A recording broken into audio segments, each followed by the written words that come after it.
Hello America president second time పరిపాలనపై and Donald Trump తీసుకునే decisions పై యుఎస్లో చాలా నెగిటివిటీ వచ్చింది.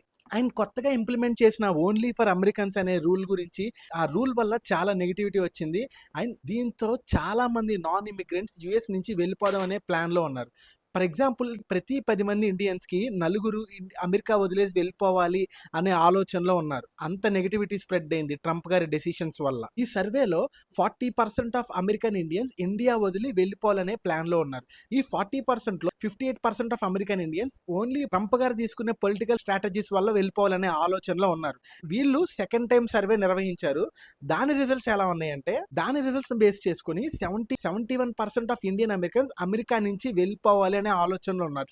2024-25 సెన్సెక్స్ ప్రకారం యుఎస్లో దాదాపు 54 lakhs ఆఫ్ పీపుల్ ఉన్నారు. అమెరికా ఓవరాల్ జనాభాలో 1.5% ఆఫ్ ఇండియన్స్ ఉన్నారంట. ఈ 1.5లో half of the percentage of people Trump తీసుకునే పిచ్చి పిచ్చి డెసిషన్స్ వల్ల అమెరికా నుంచి వెళ్ళిపోవాలి అనే ఆలోచనలో ఉన్నారు. అండ్ ఇంకో మెయిన్ డ్రాబ్యాక్ వచ్చేసి H1B visa approval rate 25% drop అయింది కంపేర్ టు అదర్ ఇయర్స్. అంటే ఇంతకు ముందు గవర్నమెంట్ కంటే ట్రంప్ వచ్చిన తర్వాత ఆ పాలసీలు ఏవైతే చేంజ్ చేయడం వల్ల ఆ H1B వీసా అప్రూవల్ రేట్ 25%కి పడిపోయింది. సరిహద్దుల నుంచి వచ్చే వలస కూలీల కంటే ఈ ప్రోటోకాల్ ప్రకారం, రూల్ ప్రకారం అప్లై చేసే H1B వీసాల మీద ఎక్కువ ప్రెషర్ ఉంది. వాళ్ళకంటే వీళ్ళే ఎక్కువ డ్రాప్ అవుతున్నారు.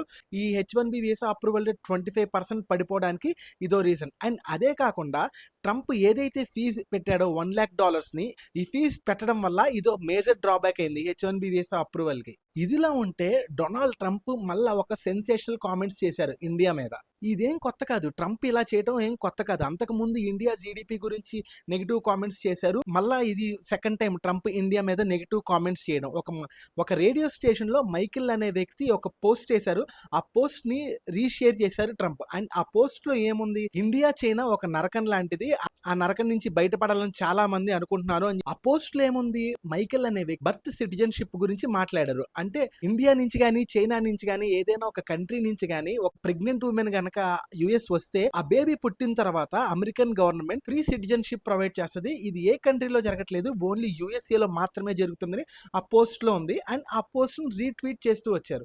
అండ్ అదే కాకుండా ఆ బేబీని బేస్ చేసుకుని చైనా నుంచి కానీ ఇండియా నుంచి కానీ వాళ్ళ ఫ్యామిలీలు వచ్చి ఇక్కడ సెటిల్ అయిపోతున్నాయి. అండ్ ఈ ఇష్యూని గవర్నమెంట్కే కాకుండా జనాలు కూడా ఆలోచించాలి, దీని గురించి ఒక డెసిషన్ తీసుకోవాలని చెప్పేసి మైకిల్ ఆ పోస్ట్ లో రాసుకుంటూ వచ్చారు. అండ్ దీన్ని ట్రంప్ రీపోస్ట్ చేశారు. అంటే మనసులో ఆయనకు ఉద్దేశం లేకపోతే ఎందుకు రీపోస్ట్ చేయాలి? అదే కాకుండా ప్రపంచంలో ఏ కంట్రీ ఫ్రీ సిటిజన్షిప్ ప్రొవైడ్ చేయదు, ఒక బేబీ పుట్టిన తర్వాత ఒక యుఎస్ఏ మాత్రమే ప్రొవైడ్ చేస్తుందని చెప్తున్నారు. కానీ ఇక్కడ విషయం ఏంటంటే, యుఎస్ఏ కాదు, యుఎస్ఏతో కాకుండా ఏషియాలో ఉన్న more than 30+ కంట్రీస్ బేబీ పుట్టగానే ఫ్రీ సిటిజన్షిప్ ప్రొవైడ్ చేస్తున్నాయి. ఈ విషయం గురించి తెలుసో తెలియదో లేదో నాకైతే తెలియదు ట్రంప్ గారికి. అండ్ అంతకు ముందు కూడా ట్రంప్ ఇండియా మీద కామెంట్స్ చేశారు. ఇండియాది ఒక వేస్ట్ జీడిపి అని చెప్పారు. కానీ దీని గురించి మోడీ ప్రెస్ మీట్ పెట్టి వరల్డ్ లోనే India third GDP, one of the biggest GDP వెనకాల ఇండియా పరిగెడుతుందని చెప్పేసి మోడీ ఒక కౌంటర్ ఇచ్చారు. మీరు మీ ఒపీనియన్ ని కామెంట్ బాక్స్ లో మెన్షన్ చేయండి. That's it for the video. Thank you for watching. Take care and bye.